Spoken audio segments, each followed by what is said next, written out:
Olá, seja muito bem-vindo ao Vozes do Cosmos. Esse é um ambiente de partilha, de conversa com as pessoas que fazem e pesquisam e trabalham com astronomia, astrofísica, ciências do espaço, aqui em Portugal. E esse programa a gente vai conseguir, além de falar de ciência, entender mais um pouco sobre as suas carreiras, saber quem são essas pessoas que estão por trás dos resultados científicos que a gente obtém, quem são, como são as vozes dessas pessoas que produzem ciência na área da astronomia e astrofísica aqui em Portugal. Então, fica com a gente e vai ser uma boa jornada.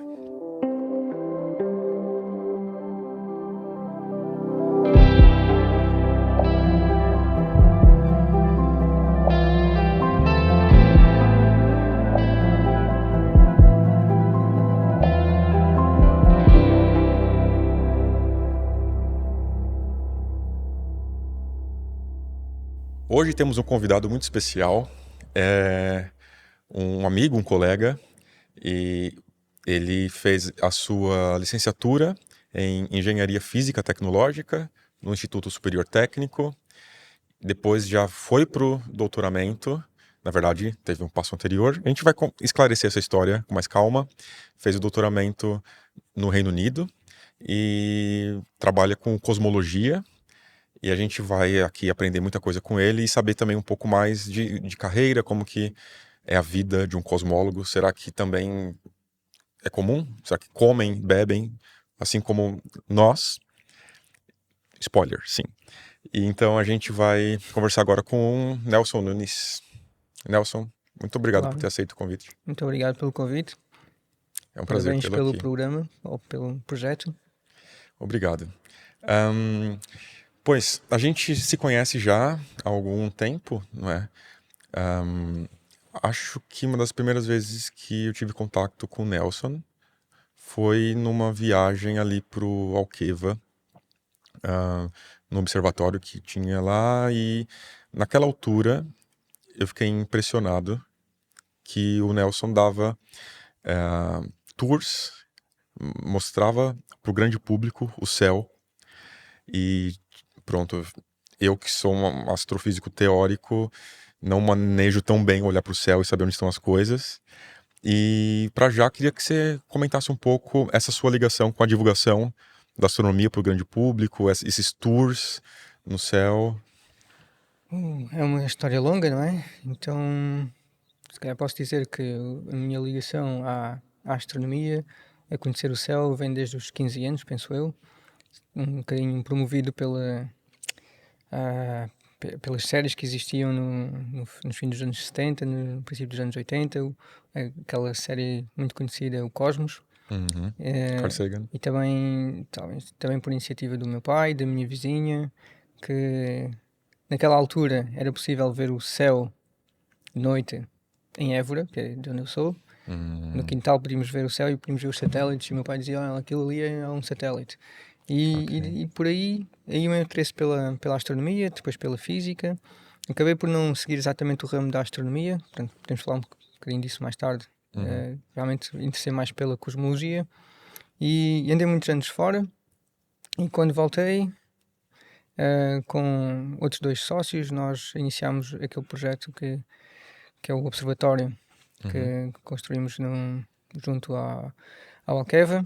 E aí começou, ou pelo menos começou de uma forma mais sistemática, a passar esse conhecimento que fui aprendendo ao longo do tempo sobre o céu e sobre o que é que são as constelações e todo o significado para o público em geral, em especial para os turistas.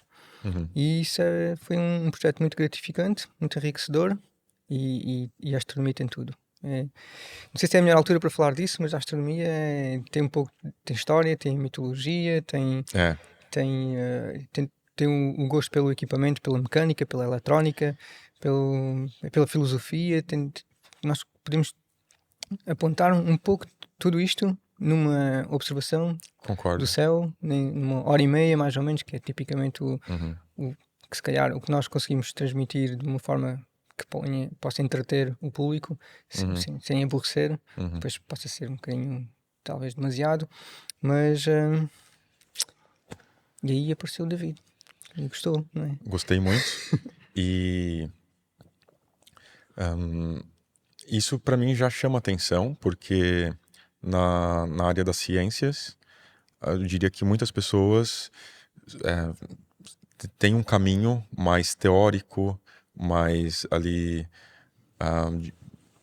de não ter contato com o grande público, e isso então para o Nelson é uma coisa que faz parte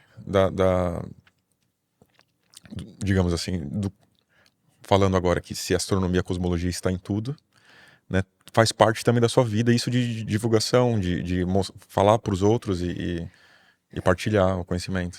Eu acho que sim. Eu acho que é inevitável. É, passa é mesmo, faz mesmo parte da forma de transmitir conhecimento sem, como é que eu diria? Sem ser presunçoso, acho que posso dizer isso. Sim, quer dizer, às vezes pode parecer do outro lado que é uma pessoa presunçosa, quer dizer que é aquela pessoa que manifesta-se daquela maneira porque quer mostrar que sabe. Mas acho que não há presunção mesmo nenhuma, não há uma questão de massagem de ego, como alguma vez Yeah. se diz. É mesmo uma vontade de querer passar o conhecimento. E acho que também, do meu lado, acho que é uma das coisas que se calhar definem o sentido da vida, não é? Como diz no filme, que é aprender e passar esse conhecimento ao outro. Claro. Então, sim, faço isto de várias maneiras. Ser guia de céu é uma das formas, porque mais uma vez toca em vários ramos daquilo que é a humanidade, daquilo que é o conhecimento humano, e também não é sempre. Não é sempre cosmologia. Muito pouco se fala de cosmologia, na verdade. Porque as pessoas, naquele nível, as pessoas querem saber um pouco mais do que está mais próximo, aquilo Claro, que o vem, público não geral, é? sim, Aquilo que sim. é o geral, as estrelas, as constelações, primeiro que tudo, ainda primeiro que tudo, o que é a estrela polar, o que é que significa a estrela polar, e como é que se faz a navegação com a estrela polar. Depois, para os mais curiosos, sim, fala-se um pouco de cosmologia. E, claro, inevitável também, que não é a minha área, é os buracos negros. As pessoas gostam muito de falar sobre e de saber sobre buracos negros, mas isso não é bem a minha área, falo aquilo que sei. E Pronto, a- falou agora que isso já sabia, mas que é de Évora. Então, o céu de Évora, pronto, o céu alentejano, teve uma contribuição, então, tem alguma memória mais antiga de criança? Já era curioso para o céu, ou em particular, ou pronto, era... exatamente. Aquelas tardes não, noites de verão quentes no quintal da minha casa, acho que Apanhar uma com, fresca, assim? com, com toda aquela inspiração das séries na televisão, levaram-me, chamaram a atenção para a astronomia. O que eu queria dizer mais? Depois já, claro, as chuvas de estrelas. As chuvas de estrelas, principalmente as chuvas de estrelas, salvo erro, 93, mas não só, no caminho das chuvas de estrelas de 93, que foi das Perseidas. Então, que se dizia que seria uma chuva de estrelas magnífica porque o cometa tinha passado no ano anterior. Não acabou por não ser assim, mas aí já era um bocadinho mais crescido, já tinha entrado na universidade. Mas a chuva de estrelas também era algo que chamava a atenção para a astronomia, sim. Boa. E então o percurso, quando entrou na licenciatura em Engenharia Física Tecnológica, foi ali um passo que ia para outra direção, ou pensava que mais para frente depois ia retornar algo para astronomia? Como que foi essa escolha do curso da licenciatura? Exato. Era física. Eu gostei muito de física. Em 11º, 12º ano, isso era claro que ia para física. A área não estava escolhida de maneira nenhuma e foi a pouco e pouco que foi assim, convergindo para assim, cosmologia, astronomia. Eu pensava que ia mesmo fazer astronomia, ainda tentei, procurei, não fiz, mas procurei mestrado em astronomia. Mas de facto tinha ficado muito interessado na cosmologia no meu projeto de fim de curso, com o professor Orfeu Bertolami. Depois surgiu a oportunidade de integrar com uma espécie de estágio o Supernova Cosmology Project. Isso Na foi América. exatamente nos Estados Unidos, em Berkeley.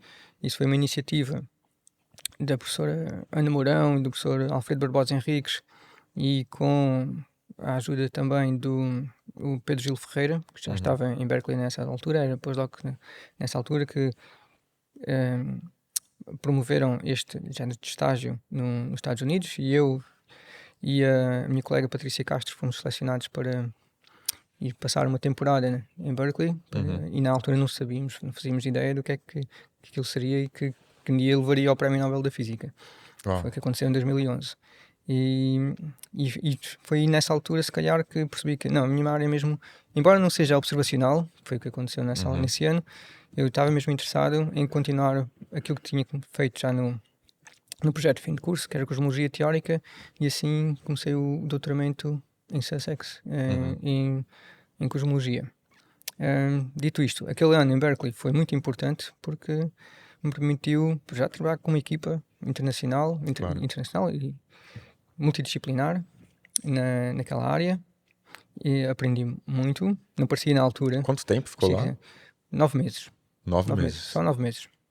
Mas naquela altura não se dá conta que estamos a aprender. Já há várias coisas que é preciso aprender e que parecem repetitivas, mas ao fim, quer dizer, mais tarde percebe-se que há ali muita coisa que realmente Claro. se aprendeu, como pronto, a propagação de erros, foi o que eu fiz, foi construir códigos de Markov Chain Monte Carlo, por aí fora. Quando eu estava a fazer o meu projeto de fim de curso, portanto, ainda no técnico, eu obviamente que aprendi sobre as equações de Friedman, ainda, mesmo no curso de relatividade geral, e havia um parâmetro que era o ômega. Nós sabemos hoje que é aquele ômega zero. Nós agora sabemos que existem vários ômegas: ômega radiação, ômega matéria, ômega energia escura, ômega neutrinos, tudo isso. Naquela altura só nos preocupávamos com o ômega zero, que era o ômega da matéria, essencialmente. E eu andava à procura daquilo, tentar perceber o que era aquele ômega, procurava nos livros o que é este ômega, o que é este ômega, que valor é este, tem este ômega. E naquela altura não fazia ideia que não existia um número ainda para este ômega e que eu iria trabalhar na equipa que de facto iria determinar qual que era o valor daquele Uau, ômega. ok. Só depois é que eu percebi que aquele ômega é isto que eu estou a fazer aqui. E isso, pronto, isso foi muito enriquecedor, assim. E perceber que houve ali de facto uma mudança entre quando era o meu projeto de fim de curso e depois daquele ano com o Supernova Cosmology Project. Talvez para as pessoas que não estão muito ligadas à área, de uma maneira, se possível, simples, dizer que esse ômega, então, seria uma das constantes ou uma porção do que na cosmologia a gente tem de separação entre matéria e energia. Você pode falar um pouco...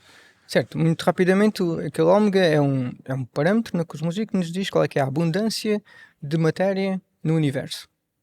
É claro que nós diríamos, então, se só existe matéria no universo, é 100%. Isso significa, é uma porcentagem do que é a matéria no universo. Só que, segundo as equações de Einstein, quando nós somamos todas as componentes do universo, aquilo não dá 100%. Aquilo não vai dar 100%. Nós temos de contabilizar também, à partida não dá 100%. É isso que eu quero dizer. Mas temos de contar também com a geometria, certo? Ok. E se a geometria for plana, a geometria pode ser curva, potencialmente, pode ser, nós podemos ter um universo aberto, fechado, ou plano. Pois, são Isso grandes já são questões, outras sim, coisas, sim. exatamente. E se o universo for plano, então a contribuição da geometria é zero, e então a abundância é os 100%. Só que nós, ao longo destas décadas, e a cosmologia moderna é muito recente, na verdade começou há 100 anos, podemos dizer assim. Eu diria 1916 ou, quanto muito, 1929, com as observações do Hubble, que nos dizem que o universo está em expansão. Pois, Então, a astrofísica extragaláctica, que é a minha área, começa aí também. começa aí também. Também. Exatamente. Com a observação das galáxias, Exato. exatamente. Andrômeda não Com faz o parte da Via espectro. Láctea e aí É começa. nessa altura, não é? Exatamente. E estamos a falar de 1924, não é? Com a medições à galáxia de Andrómeda. Medições da distância à galáxia de Andrómeda. Então, hoje sabemos, e é um trabalho de décadas, mas essencialmente veio... Quer dizer, a evolução mais rápida foi desde 1998, com esta descoberta que o universo está em expansão acelerada, que hoje é um bocadinho questionada, mas se calhar podemos Ok. falar um pouco Ok. mais sobre isso. E ainda, isso, que você fez parte dessa equipa de investigar e trabalhar com isso, O que você faz hoje na investigação ainda está, de certa maneira, imagino que deve estar conectado, mas ele está diretamente conectado com isso ou já tem alguma outra nuance assim do que você faz hoje? Pronto, logo a seguir a esse género de estágio com o Supernova Cosmology Project, como estava a dizer, eu Uhum, decidi fazer um doutoramento mais ligado à cosmologia teórica. ok. E na continuação do que tinha sido o meu trabalho observacional, eu decidi com o meu orientador que vamos trabalhar qual é a natureza desta quantidade que faz o universo acelerar. Portanto, na altura surgiram várias ideias. Claro que a energia escura é uma coisa é um nome que se deu àquilo que nós não conhecíamos, porque quando nós dizemos escura é algo que nós não sabemos o que é, Uhum, não é? Ah, quando dizemos negro é algo que nós sabemos o que é, o buraco negro, nós sabemos o que uhum, é. Escuro, uma energia escura e matéria escura significa que nós não sabemos o que é, ok. certo? Então comecei a trabalhar nos modelos de quinta essência. Então, Uhum, que a energia escura não é a famosa ou constante cosmológica que o Einstein trouxe para fazer com que o universo fosse estático. Claro que nós sabemos que o universo não é estático e com as e ele observações se do Supernova arrependeu, Cosmology né, Project desse... se arrependeu. Então, que o universo está em expansão, então precisamos de uma constante cosmológica grande Só um para que parênteses, o se o universo. Einstein se arrependeu, a gente pode se arrepender às vezes também, né? Pronto, tipo, se ele se permitiu se arrepender, que eu acho que a Eu ciência acho que também sim. passa por isso, né? Às vezes a gente tá indo num caminho e, opa, não é por aqui. Vamos por outro lado. E a ciência é construída assim, né? É isso mesmo, Davi. É exatamente. O Einstein arrependeu-se porquê? Porque ele tinha e ele admitiu, tinha um preconceito, ele olhava para o céu, as observações diziam que o universo era estático, ou não havia razão nenhuma para dizer que o universo não era Uhum, outra coisa senão estático, então o que fazia sentido era, para forçar as equações a bater certo, precisamos de uma constante cosmológica para uhum. que o universo não se expanda. Quando ele viu, a evidência é que, não, o universo é estático, então aquele preconceito caiu por Foi ter terra, com não é? Hubble e tudo, sim. Isso é a ciência no seu melhor, na verdade. Não é Uhum, que ele cometeu um erro, ele seguiu aquilo que era a sua evidência à altura. E hoje a evidência é diferente e nós temos de. Isto é um caminho que tem de ser feito de mão em mão, não é? As observações uhum. dão uma direção para a teoria e a teoria, portanto, dizem-nos o que é que nós precisamos. Uma, para explicar as observações e também o que é que nós precisamos mais, que observações nós precisamos Uhum. para agora continuarmos o nosso caminho de tentar perceber o universo. Sim, sim. Mais, falei de duas coisas, observações, teoria. Falta aqui um outro componente, que é a tecnologia. Portanto, todas Uhum. estas três coisas têm de andar de mão em mão. Concordo. E já fazendo também, então, aqui uma propaganda, fica aqui o programa com o Alexandre Cabral, que a gente vai falar um pouco sobre a tecnologia e os avanços e as dificuldades, pronto, da instrumentação para a coisa lá chegar. Então, nessa sua passagem no Reino Unido, já começa a te encaminhar mais para o que você faz hoje, que tem trabalhado agora com matéria escura, é isso? Energia escura. E também Energia matéria escura. escura, tens razão, em matéria escura. Portanto, ao longo destes, portanto, são vários anos, então os modelos de quinta essência mais simples acabaram por ficar para trás, à medida que nós percebemos quais são os constrangimentos que temos a Uhum, estes modelos teóricos. Então há um próximo passo, que é tentar perceber quais são as assinaturas uhum. desta energia escura. E uma possibilidade é que temos aqui duas quantidades escuras, a matéria escura e a energia escura. E será que elas interagem uma com a outra? Será que elas estão de alguma forma relacionadas? Então esta é a questão que eu tentei ao longo destes anos responder. Não é tanto sim ou não, mas como é que elas se relacionam e, Ok, e quais são as assinaturas, mais uma vez, quais são as impressões digitais que elas deixam nas observações. ok. E imagino que nas últimas décadas houveram, imagino, mudanças e mudanças, descobertas e passos atrás, dois para frente, né, no sentido mais amplo do que os cosmólogos em geral sabem desse assunto. Ahm, como, como que você traria para gente que está fora dessa área os como que hoje são as explicações, ou pelo menos as ideias mais comuns, eu sei que não deve ter só uma, mas mais assim, que entram em concordância com a maioria dos cosmólogos sobre esse envolvimento da matéria escura com a energia escura. Pronto, muito bem. Esta é uma possibilidade. e esta possibilidade traz limitações. Ou seja, o que nós temos explorado há uma transferência de energia da matéria escura para a energia escura. Mas também pode haver o contrário, da energia escura, de transportar energia para a matéria escura. Estes são os modelos, assim, de forma muito rápida, que são explorados. Mas até agora há várias limitações, que são as observações. As observações permitem-nos, hoje, determinar só alguns dos parâmetros cosmológicos. E esta interação entre estas duas componentes traz-nos mais um ou mais dois parâmetros cosmológicos. Então sabemos, quer dizer, podemos tentar perceber se é possível ou não, mas não podemos descartar completamente estas interações.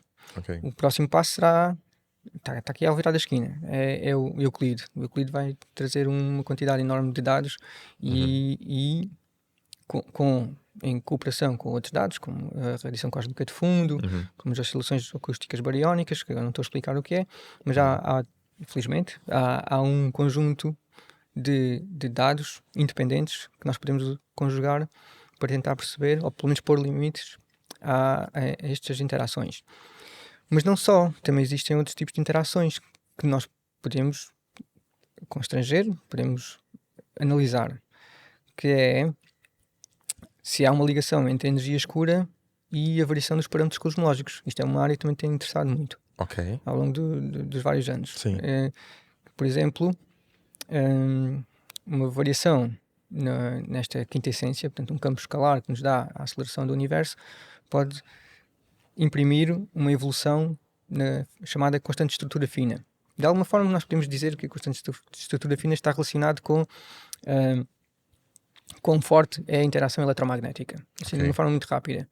E essa poderia ter mudado ao longo do tempo. E isso também pode ser constrangido, pode ser limitado com várias observações, incluindo observações de luz de quásares distantes. E isso é algo que nós estamos a fazer hoje eu com os meus colegas, estamos a falar de uma colaboração internacional, que é o Expresso. E se calhar o Alexandre de Cabral vai falar do Expresso também. Boa. Que teve uma grande importância na construção ou na interação do Expresso com o telescópio, do VLT. Portanto, esse é um espectrógrafo muito preciso. Mais uma vez, está no VLT, no Chile.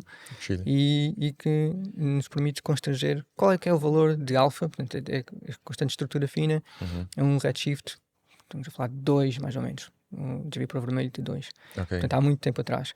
Dito isto, as indicações são que se houve uma variação de constante estrutura fina foi muito pequena, e se calhar só poderia ter sido maior a altura da recombinação, portanto, quando houve um arrefecimento suficientemente grande do universo. O universo expandiu o suficiente para que os eletrões não fossem tão energéticos, ou os fotões não fossem tão energéticos, que dessem piparotes aos eletrões nos átomos, e o universo deixou de ser opaco nessa altura. Portanto, estamos a falar de um processo que aconteceu cerca de 400 mil anos depois do Big Bang. Mas há processos que ainda aconteceram ainda antes e que nós sabemos muito pouco. Por exemplo, não sei se estou a ser aborrecido, mas... Não, estou a acompanhar. Há um outro processo que é a nucleossíntese do Big Bang, que é na altura em que os núcleos dos primeiros átomos se formaram. Estamos a falar, há o hidrogênio, nós temos o hélio, temos o lítio, temos o deutério, que é um hidrogênio pesado. Esses núcleos formaram-se no início do universo, estamos a falar há alguns segundos até algumas horas depois do Big Bang. E nessa altura, as constantes fundamentais, ou os parâmetros fundamentais da física podiam ter sido um bocadinho diferentes daquilo que eles são hoje.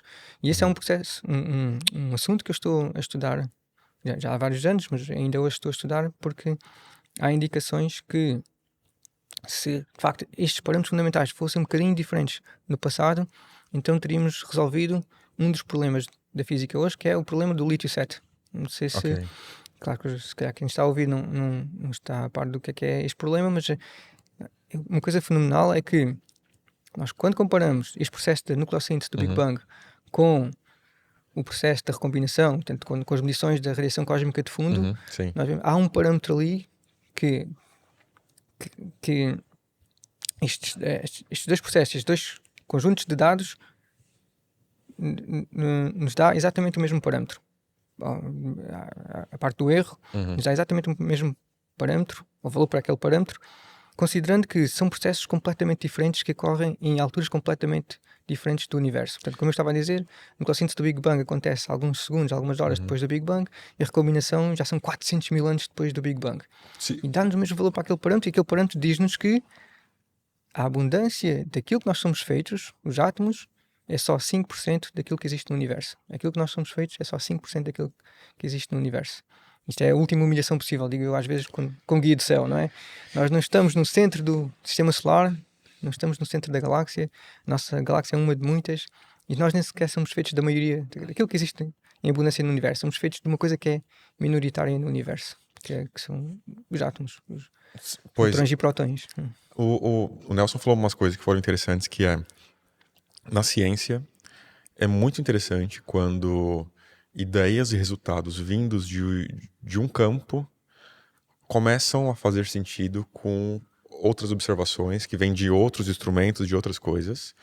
E penso um pouco nisso também em relação à vida, porque o, eu conheço o Nelson para isso, sei que além de todo esse background, né, toda essa questão de formação e tudo, quando o Nelson também é professor, correto?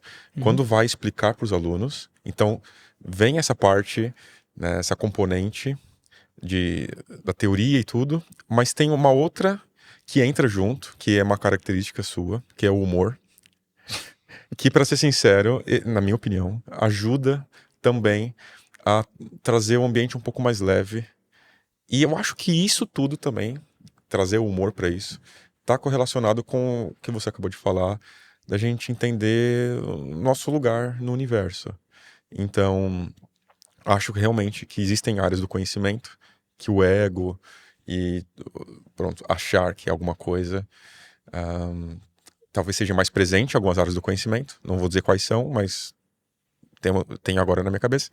Mas diria que, na área, pelo menos, as experiências que eu tive com astronomia, pelo menos no instituto que eu estive no Brasil e aqui, percebo que as pessoas com altas, digamos, patentes de conhecimento e de diplomas costumam ser bem humanas, assim, costumam olhar para o próximo como um igual e, e até porque quando a gente vê que, pronto, o universo do tamanho que é e como é, me coloca um pouco assim, ok, tá calmo, é, tem muita coisa aí, e eu acho que, então eu diria que a cosmologia mexe um pouco com esse seu olhar para o mundo, como olha para as pessoas. É assim, eu faço minhas as tuas palavras, eu concordo totalmente com o que estás a dizer. Se posso acrescentar mais alguma coisa, é o seguinte: por exemplo, nestas sessões de guia de céu, eu muitas vezes acabo a dizer isso mesmo. Vocês agora, olhem, se vocês neste grupo, vocês viram tudo isto, vocês viram as dimensões do sistema solar, do nosso universo, da nossa galáxia, vocês ponham as coisas em perspectiva. As vossas zangas Uhum. lá em casa, maridos, respeitem as vossas mulheres, mulheres, respeitem os vossos maridos. Aquelas, ponham as coisas em perspectiva. Isto são coisas muito pequeninas. Vale a pena nós zangarmos quando há uma imensidão do universo. É, E concordo. a questão do humor, se agora posso voltar um bocadinho atrás, Sim. que era que tinhas começado. Olha que isto não é fácil para mim. Há aqui um conflito interior que eu fico, É? porque eu fico a pensar, porque é que eu faço isto? Porque é que eu conto as piadas? Porque é que será que é um ego? Porque é assim, vamos ser honestos. Depois se calhar cortamos. Ok. Não sei, mas ser honestos, eu faço isto, não sei se é a primeira razão, mas eu faço isto porque eu quero que o interveniente goste de mim. Isto foi uma coisa que eu percebi vendo um documentário há pouco O tempo. que faz toda a diferença. Eu lembro que quando eu era miúdo, os professores que eu gostava como pessoas, eu ia melhor naquelas disciplinas do que aqueles professores que às vezes a disciplina era até interessante, mas eram carrancudos e não davam Uhum. muita. E eu não ia muito bem. Faz sentido isso, realmente. Faz sentido, mas isso é uma massagem ao ego, não é? Então eu tenho esse conflito interior. Será que eu estou a fazer isto por mim? Mas o facto é que, é que resulta. Portanto, o facto é que resulta, porque quando eu estou a perceber que os alunos estão a perder a atenção, então eu faço mesmo, e agora digo mesmo, vamos fazer a pausa da piada, tá bem? E faço a piada, e a piada, não é? A piada são os segundos, é uma piada Uhum. seca já agora, não é uma anedota, é Claro, uma piada seca, portanto é claro. uma coisa de segundos.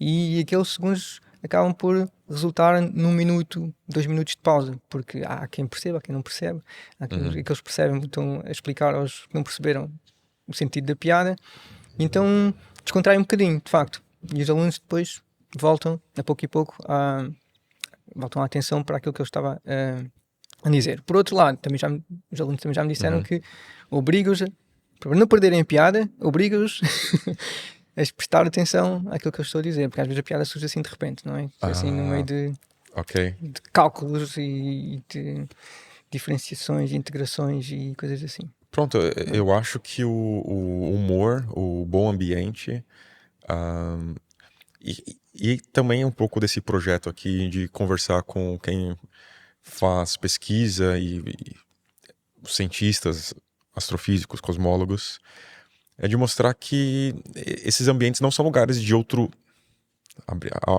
uma licença poética aqui, de outro mundo, no sentido de que são intocáveis ou coisas assim. Não, também precisamos de piada, às vezes, no meio do dia, para deixar a coisa mais leve e tomar um café.